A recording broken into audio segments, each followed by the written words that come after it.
So thanks for coming out tonight. It's a beautiful night out. We appreciate you taking some time to come inside, learn about the budget.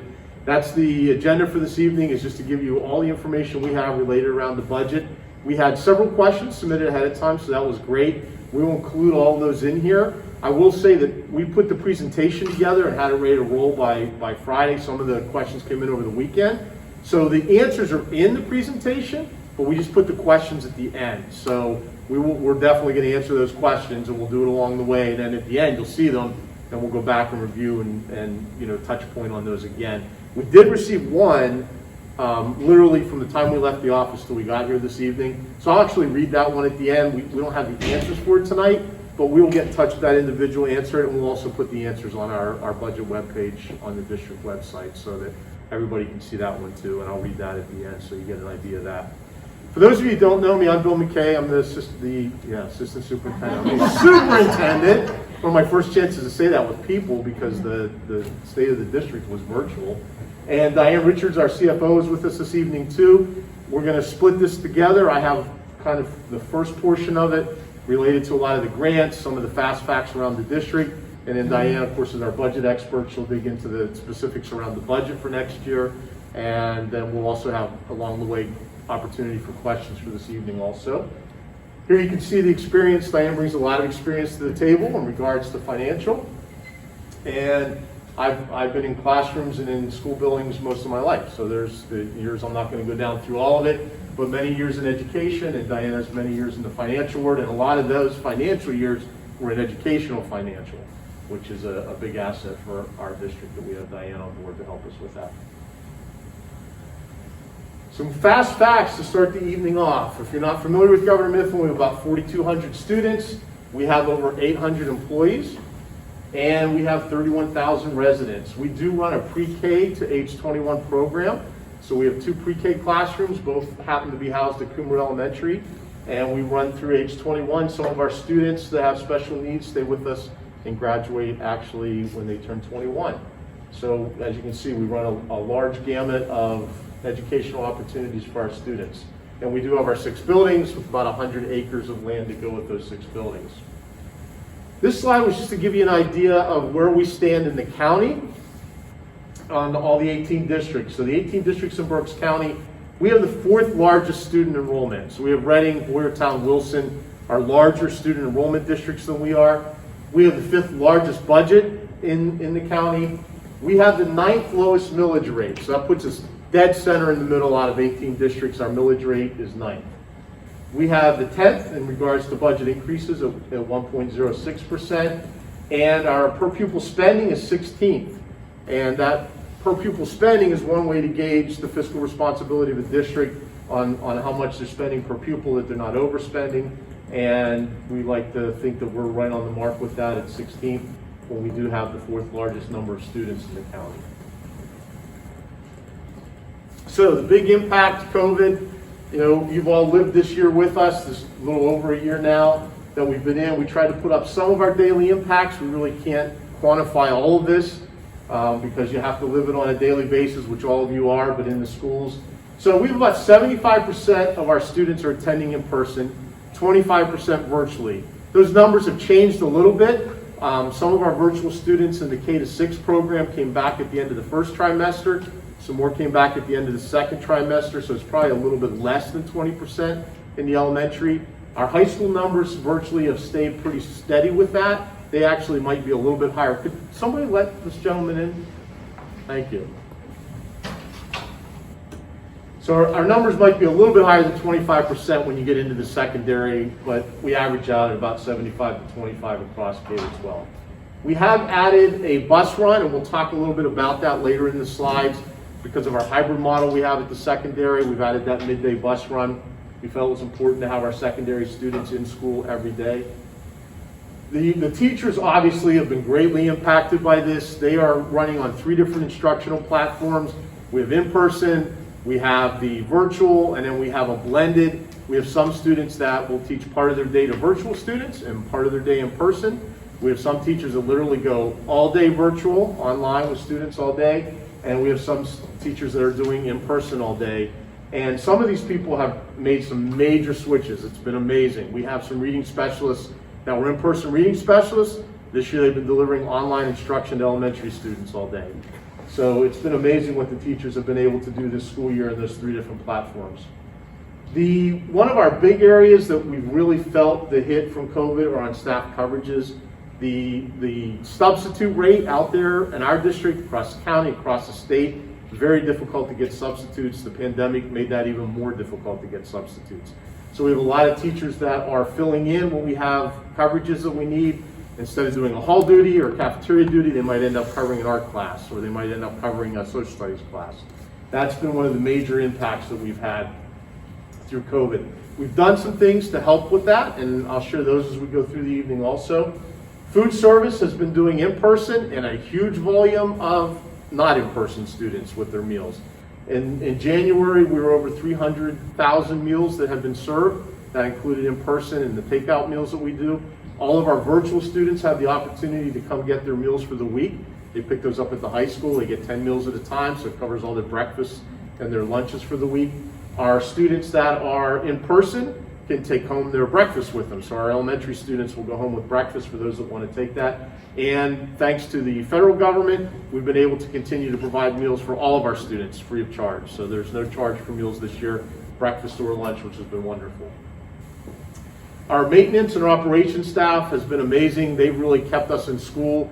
Many times when our numbers have come to the point where we have to switch to go virtual, they've been in here on weekends, deep cleaning buildings ahead of time, and have really helped maintain that throughout the school year. There's continuous cleaning that goes on during the day, but many weekends there's deep cleaning that goes on, and as you know, currently right now our high school is virtual, and they've been spending the afternoon deep cleaning, and they'll be deep cleaning all day tomorrow so we can get students back in school by Wednesday morning.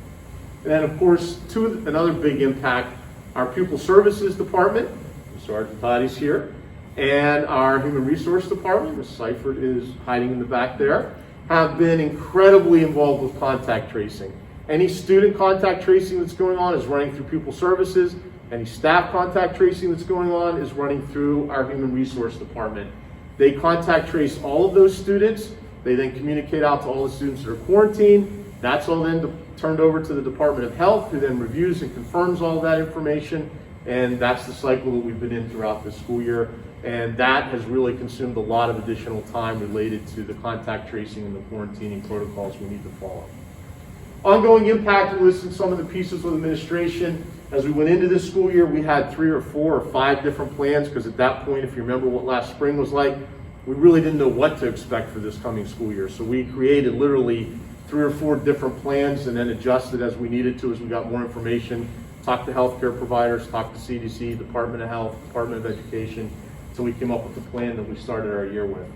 And then that's ongoing. Even though that plan's in place, the administration is constantly revising schedules, changing schedules, trying to create opportunities for students to come back, for those students that want to come back when we can and still create our physical distancing. And then, of course, the switching, as we switch today to virtual for the high school. That continues to happen. The intermediate school, the middle school, both have switched over the past few weeks.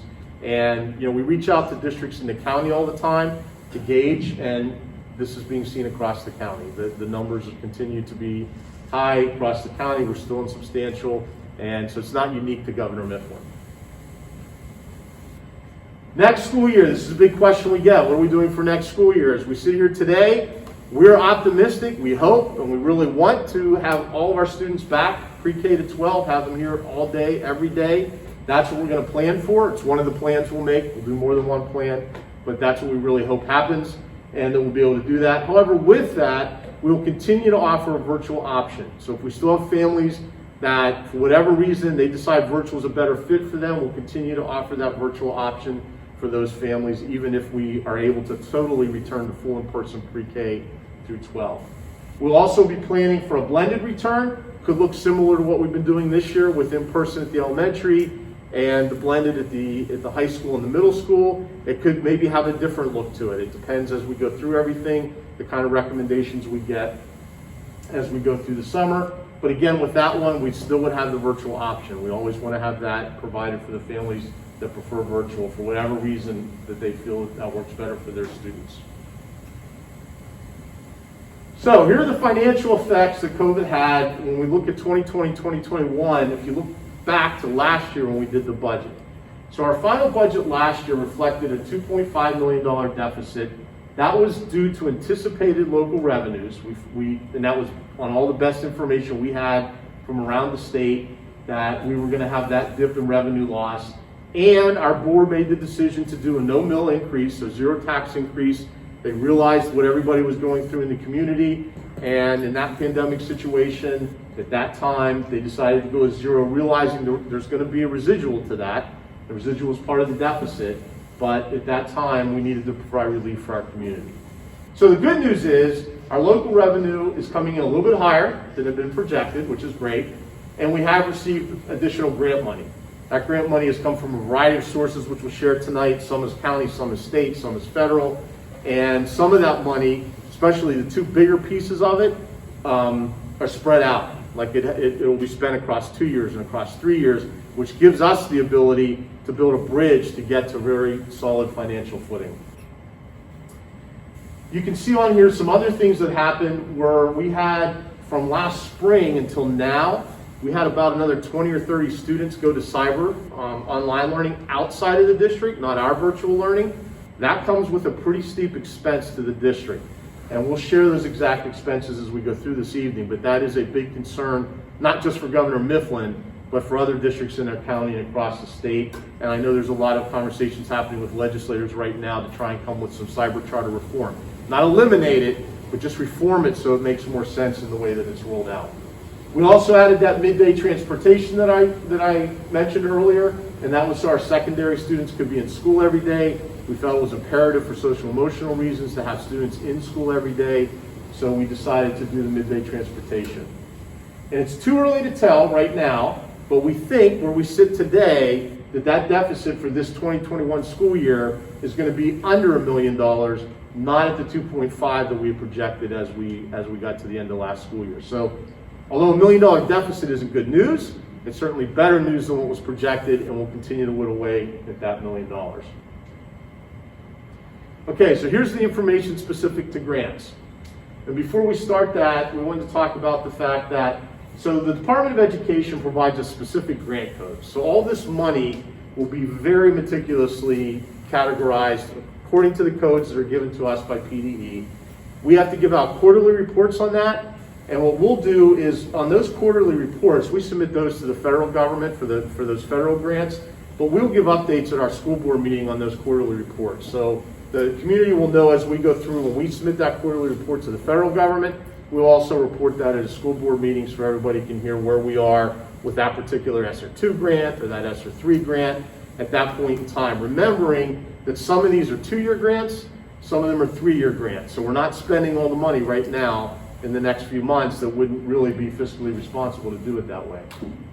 And then, of course, at the end of the year, the district has to file a final report, and along with the quarterly reports, we would provide that information at school board meetings. So, starting into the grant money, we've got 2 school health and safety grants from the PA Commission on Crime and Delinquency for a little under $400,000. These aren't the ones you hear a whole lot about. The ESSER money is usually the ones you hear a whole lot about. But what these did, these enabled us to be able to get a lot of the cleaning supplies we needed for this school year. Remember, we are constantly disinfecting classrooms, hard surfaces, custodians are going through hallways, light switches, lockers, and classroom teachers are doing their classrooms. So that's nonstop every day. And then a lot of personal protective equipment, the masks that we provide students when students forget their masks, masks for staff, all of those kinds of supplies were part of this money. We got social workers. We got one that is a district employee and one that is contracted. So one is actually under Governor Mifflin employee. The other one is contracted through an outside agency. Those were due to all the information we were given and what we were seeing in conversations we had with parents, where there was a lot of social, emotional, and even some mental health issues being tied to the pandemic. And we wanted to make sure we were best prepared to be able to support our students in as many ways as possible. Those social workers are imperative, and they've been doing an amazing job this year. And I'm glad to say, and I'll kind of jump in slides here, we're going to be able to maintain them because of this ESSER money, which is wonderful. We have used support for contact tracing and communication, so we do have a part-time person that's assisting our Department of Pupil Services and our Human Resource Department to do that contact tracing, follow up with parents, the quarantining letters, all those types of communications. That person has been in place with some of the funds from this. And then we contracted additional custodial services so that we can keep those buildings, all the disinfecting we talked about. Another key to this has been our ability to come in on weekends and clean the building so that we don't have to go to virtual. That's an additional expense. Obviously, we don't typically have a full custodial staff scheduled on buildings on weekends. So what happens is we put together a team that comes in and cleans on weekends. That's an additional expense. We've been able to utilize some of these funds to pay for that. Another grant we got was the Governor's Emergency Education Relief. And this one's specific to special education, about $43,000. This will help pay for our extended school year program, which is a summer program that we provide for our IEP students, our students that have disabilities. And then we've added to that a summer bridge program, which essentially is just extending the length of extended school year. So it's going to be a longer summer program for those students to help them through the summertime so they don't regress in their learning and so they recoup some learning after this disrupted school year from the past year. The Governor's Emergency Relief Fund, this was for the high school. It's targeted support and improvement. This had to be specific to programs in our high school. So what we did with this is we have an area that we know we need to get stronger in, and that's our mathematics for our high school students. So we've put a lot of professional development into the mathematics. We've had a person coming in and doing full day workshops with our math teachers in order to get our math back on solid footing. And we've also added the iReady Math for learning support students. We implemented iReady Math in K-8 this year, and we're adding this component for our learning support students at the high school with the monies from this grant. The Elementary and Secondary Emergency Relief Fund, this is one you hear called ESSER. There's going to be an ESSER I, an ESSER II, and an ESSER III. This is the first one of the three. So we hired 9 hourly teachers. This is to help us in our buildings. Hourly teachers is probably a bad name for this position because they're here all day. So these 9 teachers, we have 2 in the high school, 2 in the middle school, 1 in this building in the intermediate, and then 1 at each of the K-4 buildings. And they're there to help cover when we are short subs, when we have staff that are quarantined, staff that have been tested positive. These teachers are there so they can immediately go into those roles and take those classrooms. Some of them have done some like 2-week stints in virtual classrooms. Some of them have done 10-day stints in regular classrooms. They've been essential to what we've been able to do this year and have really helped across the board with staff absences that have been related to COVID. You see the district social worker in there. That was to extend the social worker through this year. You see them broken out as district and contracted. Those are the 2 social workers. Like I said, 1 is a district employee, 1 is contracted with an outside agency. Technology for teachers, this included things like the high definition web cameras we needed for virtual learning. And all of our teachers need that because when our students are quarantined, we live stream them into their regular classrooms. So our teachers have to be equipped to do virtual learning even if they're an in-person instructor. So we did cameras, document cameras for many of the elementary schools to be able to hook up along with their laptops to be able to provide virtual instruction. And then technology repairs. With all the use that our Chromebooks have been getting, there's been a lot of wear and tear on them last spring, through the summer, into this fall. We need to repair all of those, so technology repairs has been a substantial amount of that money. And then we had to give a portion of that to our non-public schools. That's just part of the grant. A portion of the money goes to our non-pubs. And the grants continue. Here's a Berks County grant, $100,000. This one was very timely for us. It enabled us to have professional learning for our teachers that were going to be virtual teachers this summer.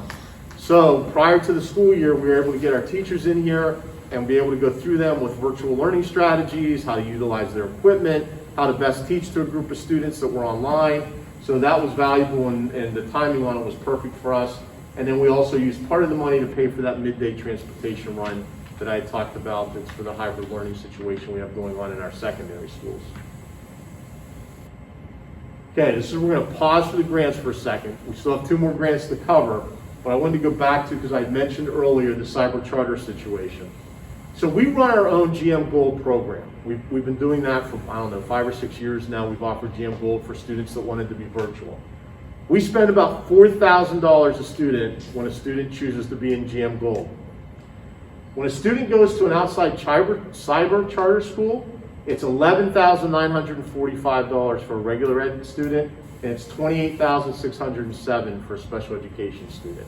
So you can see the difference there between what we pay for a cyber charter like GM Gold and when an outside cyber charter gets reimbursed from the state.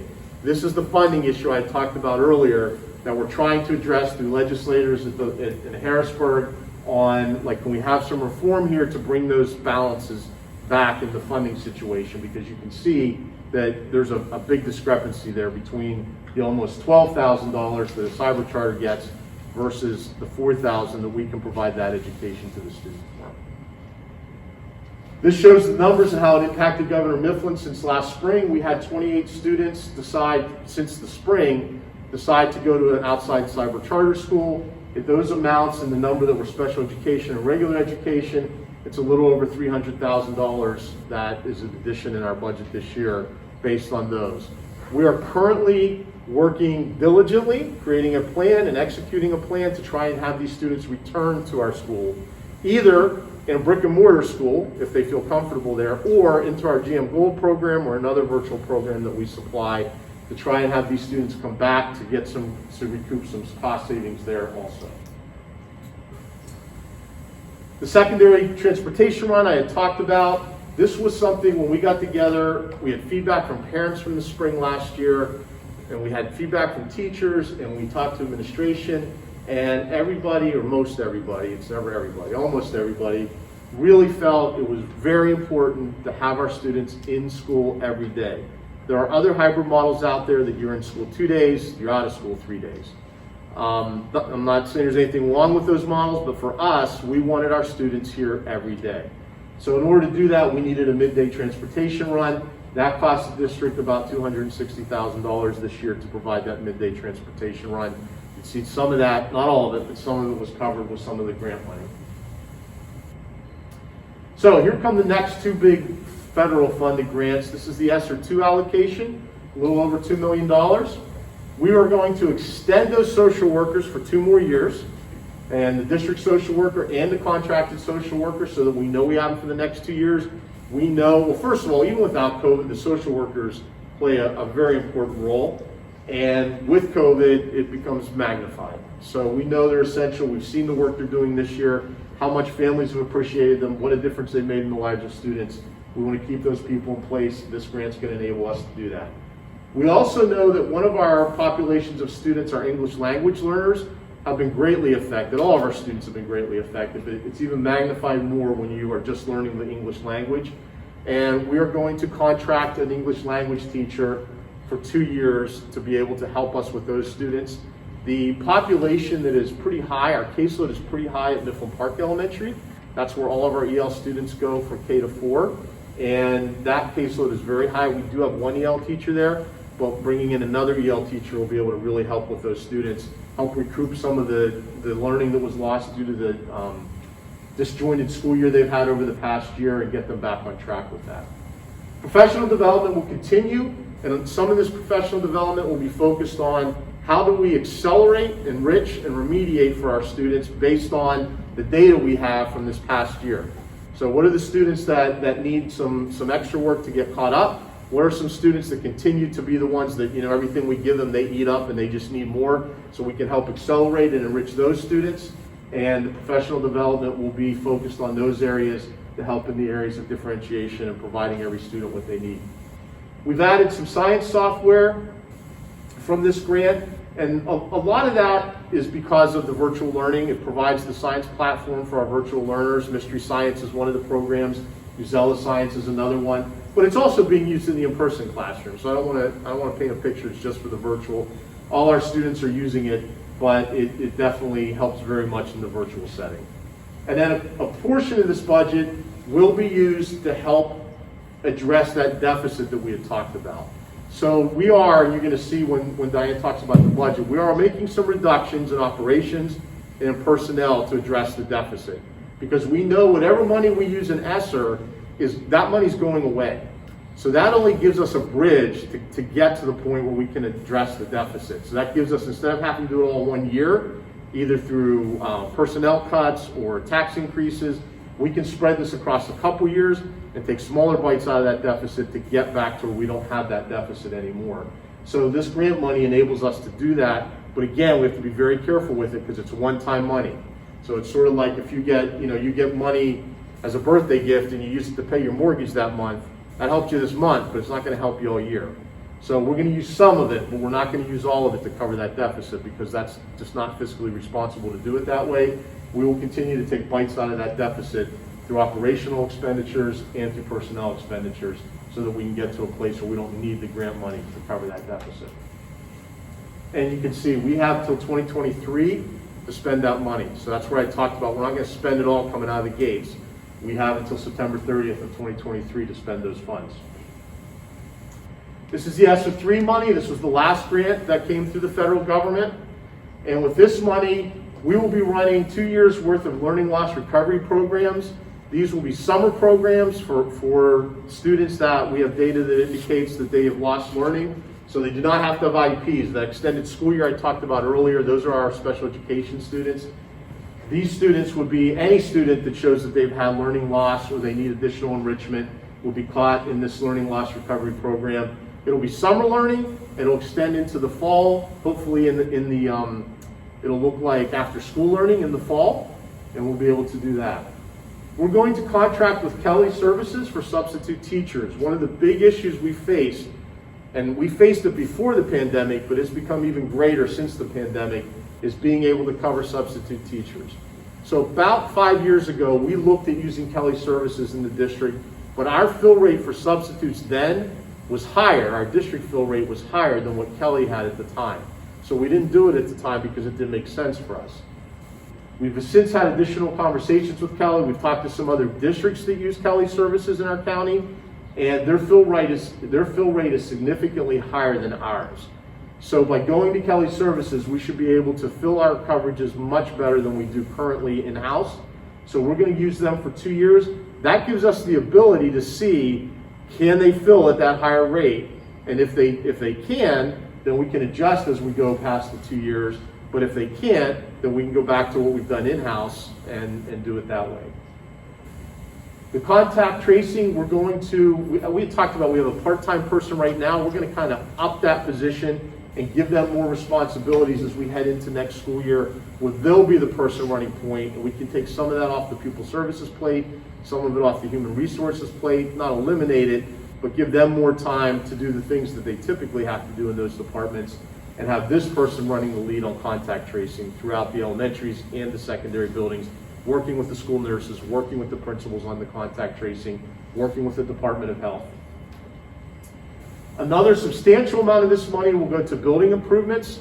These are the areas of HVAC, air filtration, windows, doors, anything that leads to having better air quality within the buildings. This is pretty significantly laid out for ESSER funds, so we can't just do anything regarding to buildings with it. It has to be related to improving air quality or safety within the buildings related to COVID. So we anticipate being able to use a pretty good portion of those monies in all of our buildings. Certainly some of it in that middle school and high school project that we have going on, but also in other buildings like the intermediate school, Kumru, Brecknock, wherever it's needed, that we need to upgrade those HVAC systems to help with air quality. And again, a portion of the budget deficit, like I explained for ESSER I, would go towards this.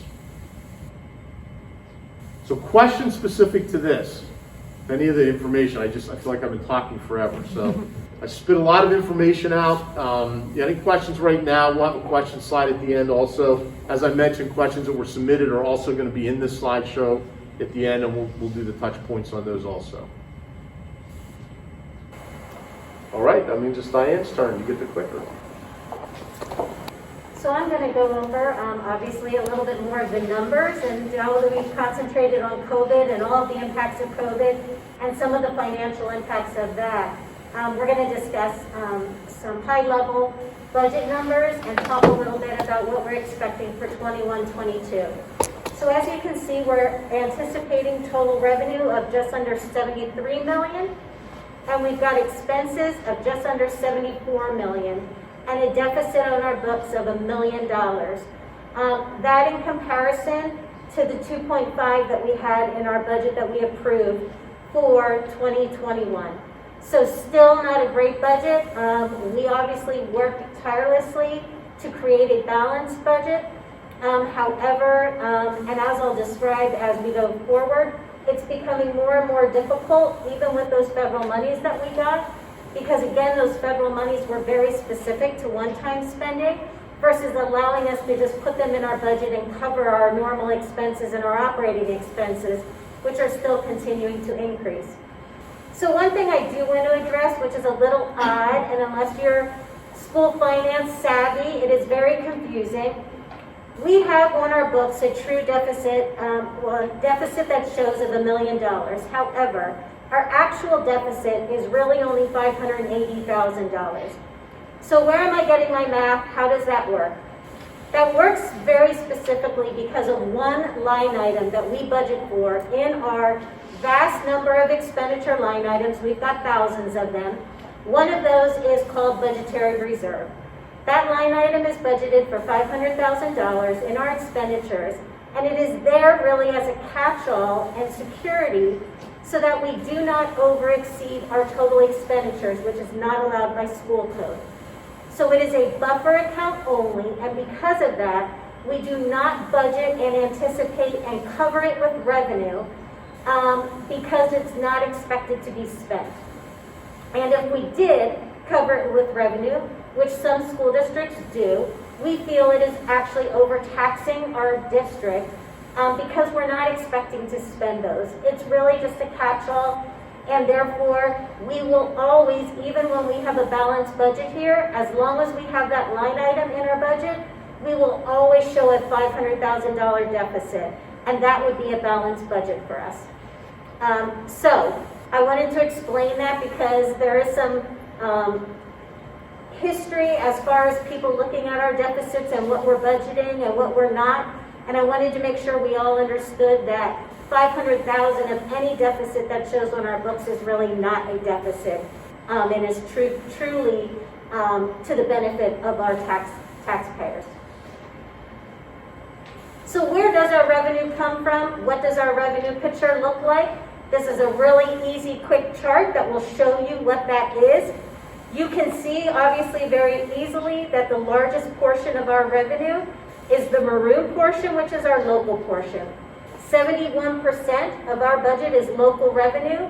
That's about $52 million for our district. 27% is state, which is about $19 million. And then our federal portion is about 2%, or $2 million. I will tell you, which I should have mentioned in the very beginning when talking about the deficit, we still have some budgeting that has to be done, mostly for the ESSER II and ESSER III. It will not change the deficit because any grant money that I put in, I will be putting in the same amount of revenue and the same amount of expenses. However, we still have finalizing some of the plans as to what they will cost us, as Bill went over for the ESSER II and the ESSER III. The summer learning, for the learning loss, we have not honed into how many teachers do we actually need, how many buses will we actually need to help the kids get home, what are those costs.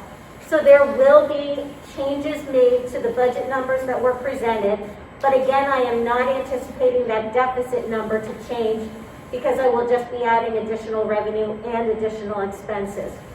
But that's a quick picture in a pie chart format of what our total revenue looks like. This is another way of looking at it, where you can see the blue line, which is very visible, is our local revenue. And you can see how that local revenue fluctuates.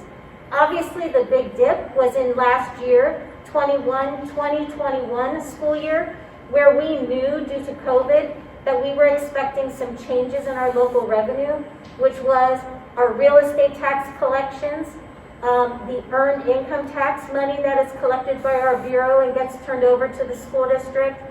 We were expecting changes and decreases in our transfer taxes. Also, the interest rates drastically took a dive, so we expected some change in those. So all of those local earnings took a dive in 2021 and are actually projected to come back up in 21-22. And some of that Bill discussed in the deficit and the way we put our budget together. We were very fortunate that we were conservative in the decline that we were expecting to see in our local revenues. And we were very happy that our real estate tax collections actually only came in like 0.5% lower than they typically come in. which is great. We were expecting a much larger decrease in our real estate tax collections. Same thing with earned income tax. The Bureau Executive Director gave us a range, but was expecting roughly 30% of a reduction. And historically, we have seen somewhere in the 11 to 15% of a reduction in our local earned income tax. So those revenues all came in, even in the year that we were expecting a really large hit, they came in much better than projected. So that was really good news. And we are expecting those pretty much to come back to full recovery in 21-22. Earned income tax might be a little bit slow, and obviously interest rates aren't going anywhere right now, so that revenue line item is not expected to take a return. But you will see from that blue line that that's where our volatility is, and that comes from raising local taxes, our real estate taxes, and other local money that we receive. You will see the gold is our state revenue, and if you follow that from 2016 to 2022, you will see that there's not a huge fluctuation in the amount of money that the district receives from the state. And I will tell you, a big piece of any increases from the state would have come because of the PSERS, or the retirement percentage that they have to reimburse the district, which is half. So any of those increases, the largest portion of that would have been the mandated PSERS reimbursement that they had to give us. And then the federal, you will see, typically stays level. We did have an increase in 2021 due to the grant money that Bill described, and 2022 will increase higher than what is showing here once I have all of the expenses 100% in for ESSER II and ESSER III. But this pictorially will just give you an idea of the volatility of the local revenue, which we rely on so heavily, and how the state and federal revenue really has remained fairly consistent over the last years. So expenditures. In a big picture format, what are our expenditures? Where is the biggest consumption of our expenditures? You can see the bottom two, the maroon and the gold, are salaries and benefits. That takes up $52 million of our $74 million budget, which is obviously our largest part. If you combine, if you combine those two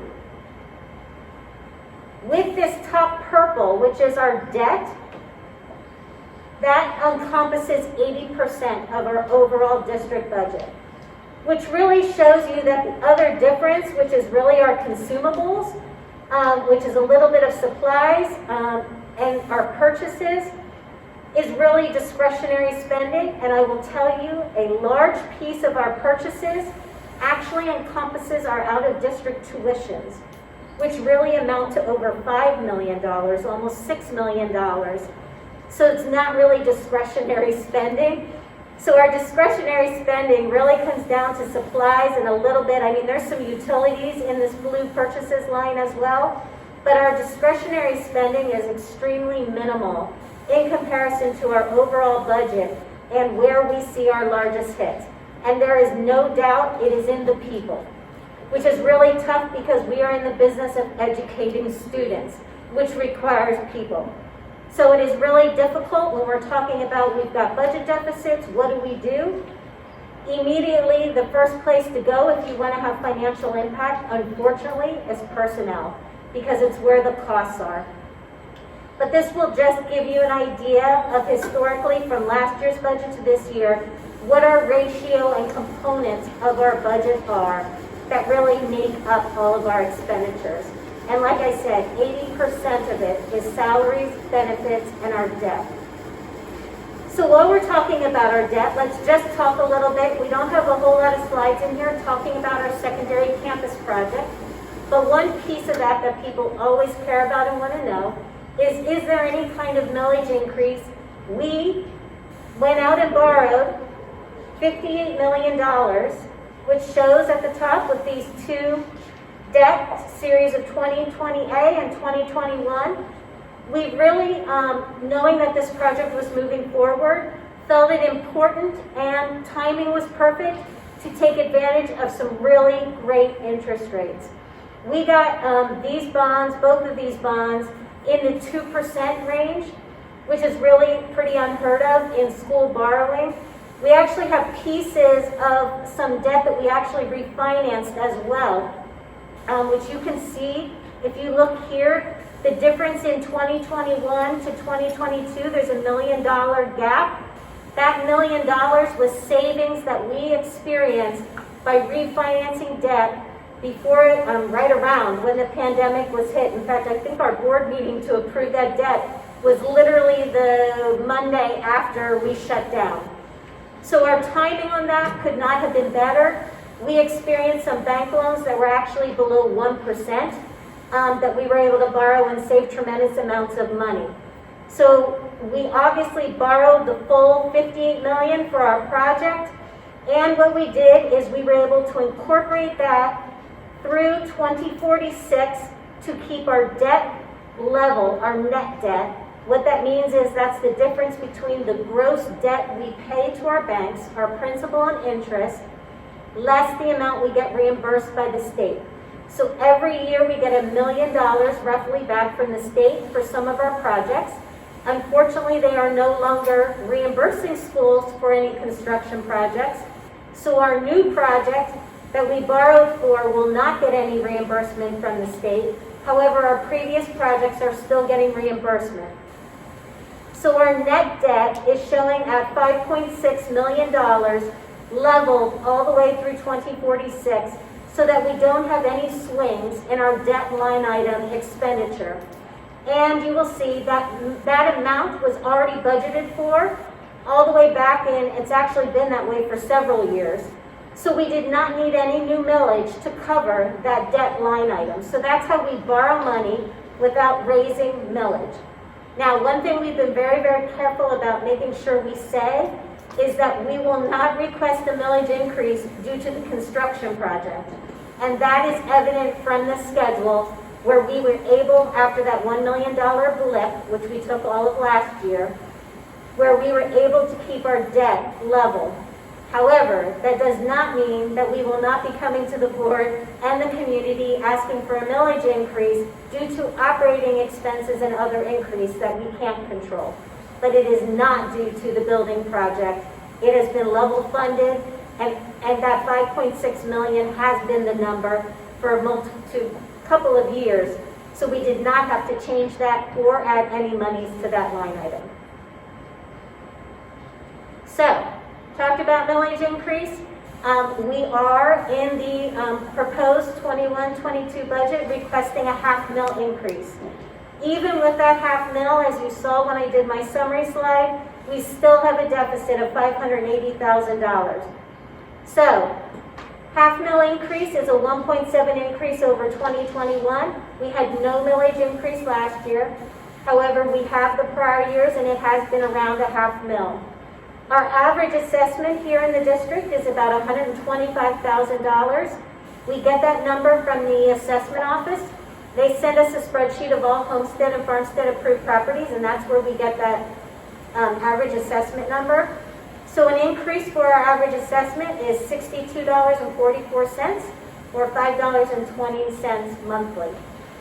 And the majority of our assessments, because a lot of people feel driving around, depending on where you're looking, you don't have a good sense of what's the vast majority of our assessments in this district. 75% are assessed at $151,400 or less. So that's a large percentage of our assessments range in that value or less, and that increase for those assessments is $75.70 or $6.31 monthly at that $0.5 million. So I knew, one of the questions would be, is if we are getting all of this ESSER and federal money, why do we have to raise taxes? Why can we not use the money to not have a millage increase? So there's several reasons for that. Unfortunately, based on everything that we put together, even using a small portion of our CARES funding, for the operational, and Bill showed you that. So we have planned for the next 3 years to use ESSER II and ESSER III money of approximately $500,000 in each of those years. So 1.5 million of the 6 million, or about 25% of our grant money, we will use to plug our budget deficit hole for the next couple of years. And as Bill mentioned, I'm going to say it again, it's not a great way to do it. So we need to be very careful about selectively making sure we understand it, we know it's there, and we know we have to get rid of it. So we will be working over the next couple of years to find ways to reduce that deficit, but we at least have the monies from ESSER to get us through 3 more years without having to have done all of those cuts in this year all at once. Or raise millage even more than where we raised it to fill that gap. So it is definitely a buffer that gives us more time and nothing else. Because eventually we will have to get rid of that deficit and that ESSER money will go away. So we are using it very selectively. So even using that $500,000 from ESSER each year, increasing by $500,000, I will discuss, we did do some position eliminations and decreases. We still have a deficit of $580,000. Now, is $580,000 of a deficit going to make me lose sleep at night? No, but it's a little higher than I would feel comfortable with. We're going to leave it. We're going to work with it. We're going to hope we balance out to zero. You will see historically that if you look at our audited actuals, we typically come out with a surplus right around $500,000 each year, or have. So we're going to hope that that history continues, and it'll basically cover the deficit, and we'll end up at zero. So again, we are very cognizant of our community, of our taxpayers, and not just trying to raise millage to make that number zero. Financially, that might be where I'd like to live because it's much cleaner, but it's not fair to the community, and we will do everything possible to keep that number in a good balance where we're not overtaxing, but we're not undertaxing and being financially irresponsible at the district either. Also, CARES money, as Bill talked about, is really one-time money. That CARES money, that ESSER money is going away. So we need to be really careful that we are not using it and large amounts of it to plug the budget.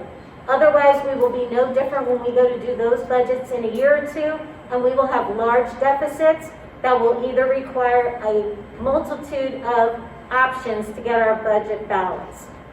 And then, obviously, as I discussed, not only did we have a lot of increased costs with COVID, we had a lot of increased costs just operationally. So we had salary increases, we had benefit increases, we had some utilities increase, gas unfortunately went up a little bit. We bid that consortium countywide so that we can take care of bulk purchasing. But from last year to this year, we had a slight increase in that. So there's expenses that we cannot control that are going up that we have to cover. And one piece I did discuss when we talked about the 27% that we get from the state is not passed their budget yet, but what we are hearing, which is pretty definitive, is that the state will be giving us $0 new in this budget year coming up. They are using their federal money to plug the money that they would typically give schools in any budget increase. So we are not expecting any new monies from the state. So there is no other solution other than to come to the local tax collectors and ask. One of the other solutions is to look at cuts. And we wanted to make sure that the community understood that we didn't just go to millage increase and we didn't just go to deficit. We also did make changes. We took 2 teaching positions due to retirement and we are not filling them. And we eliminated and reduced some of our support staff positions. And none of those are ever easy to do, but we felt they were needed, and we tried, Bill and Lisa, curricularly make the decisions as to what affects the kids the least. And that's where we start, and that's how we figure out what we need to work on as far as spending. We also went to every one of our departments, and we asked them for a 10% reduction in their discretionary spending.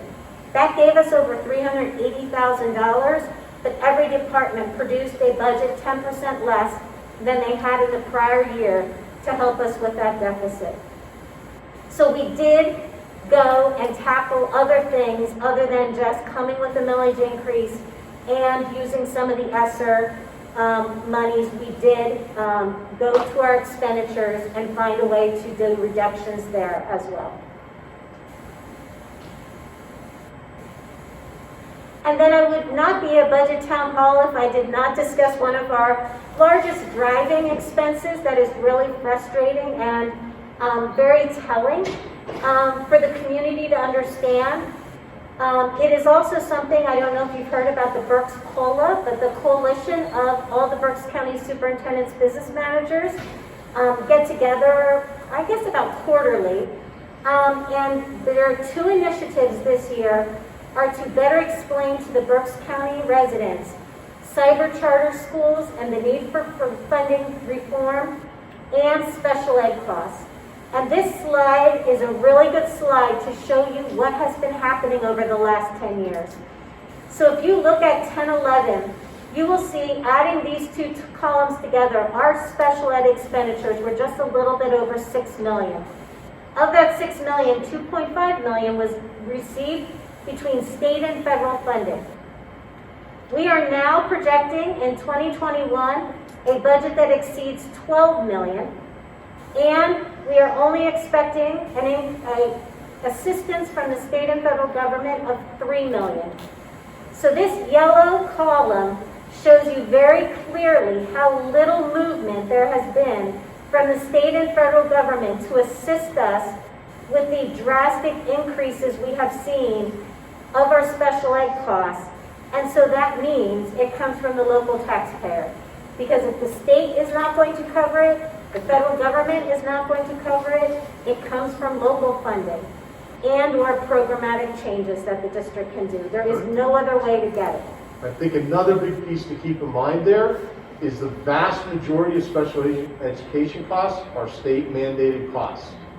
So they're not things we create, they're state mandated, so we have to provide the typical types of things that they have been. So not only are we increasing what we have to spend, but it's still mostly driven by state mandates. So we are really pushing with legislators and advocacy to make sure that they understand how drastic these costs have changed. And this is not specific to Governor Mifflin. This is happening across the county, where the costs are drastically increasing, and yet our funding from the federal and state government has basically remained stagnant, and so the local taxpayers are picking up the difference. And so we are crying and showing them pictorially and telling our story about how critical it is that they fairly fund special education costs and assist us with their share of help. Any questions? Yes. So what's driving the increase in cost? Is it new requirements from the government, or is it the number of students that need special ed? So for special education, it's both. To quickly answer that, there's definitely an increase in the percentage of students that we see that require special education services. In addition to that, there's additional mandates, relative to outside placements, transportation, daily services that also impact that. So it's both of the topics that you brought up that impact that. And I think I think it's important for you to explain too that outside placement is the responsibility of the school district. Right, 100%. So if we have students that we can't meet their basic educational needs or their least restrictive environment, then we have to place them outside of our school district, and that outside placement the district has to pay for, as well as the transportation for that outside placement. Any other questions? Okay, so this is one of the questions that we received, and we did talk about the fact of where the ESSER money is going. And currently, like we had mentioned, currently what the plans are for spending part of that money, because we're not spending all the money right away, and we'll continue to put that out. We'll use those quarterly reports at board meetings to show how the money was spent, and certainly what we anticipate other areas that we can spend the money. And a lot of that will be based on data, on how it impacts students the most and where we can benefit students the most with that spending as we continue throughout the next 2-3 years. And in regards to we see relief of millage, I mean, it does offset millage in the long run because we are using some of that money to cover the deficit so that we can stay at a 0.5 mil increase instead of going to a 0.75 or 1 or whatever it would take.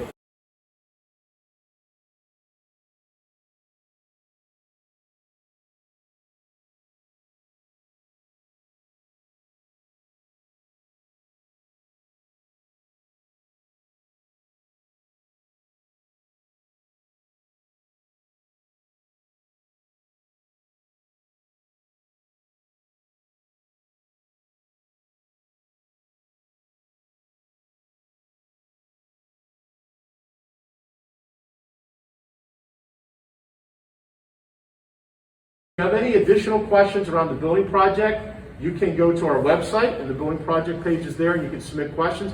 You also can email me at any time, give me a phone call, be glad to talk to you about the building project. If I don't have an answer for you right away, I will get it to you. I'll talk to our architects, our construction people.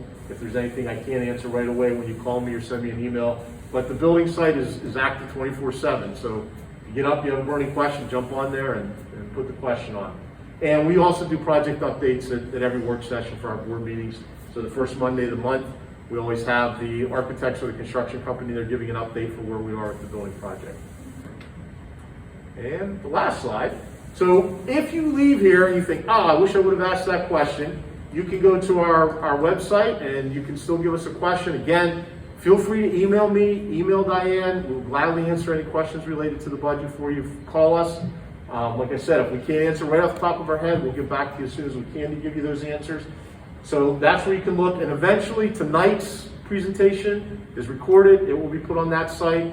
Also, I wanted to mention, we did get another question. This question is related to how much of the 2020-21 Governor Mifflin budget, including the use of private donations, federal, state supplementation, has been spent on social justice and equity programs. This would include any new staff, consultants, materials, or any other expenses incurred implementing social justice and equity programs at Governor Mifflin.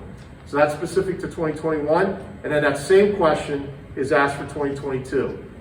Just got this between when I left the office and when I got here tonight, so we don't have an answer because we want to make sure we dig into those numbers and give exact numbers. So we will contact this person directly and give them that answer, but then we'll also put the question and the answer on that budget site on the district website so you can see it there too.